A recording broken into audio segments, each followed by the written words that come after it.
Nabi suka sebut bismillah. Tak syarat bismillahirrahmanirrahim.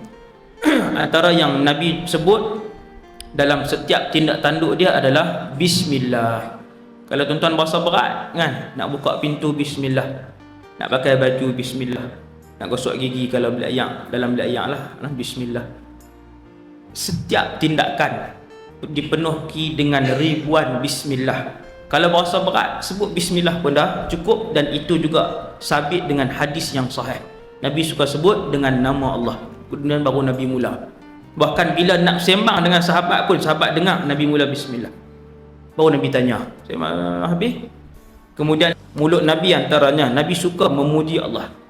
Apa sahaja nikmat, boleh naik kenderaan, nikmat ada jam, balik tengok di rumah ada anak-anak, pi di dapur buka peti ais tengok ada makanan, masuk dalam bilik petik lampu, suis kipas ada, suis lampu ada, sebut alhamdulillah. Itu sifat Rasulullah. Banyak menyebut dan menghargai nikmat Allah, walaupun nikmat itu yang paling kecil hak Nabi dapat.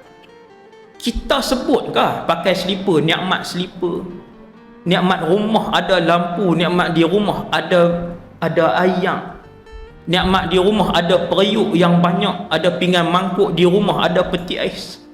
Dia kata biasa ustaz, semua orang ada. Tak semua orang ada. Tak semua orang ada benda tu, tuan-tuan. Sebab tu kena pergi ziarah sekali-sekala orang yang tak ada nikmat yang macam kita. Barulah kita akan banyak memuji Allah Subhanahu Wa Taala.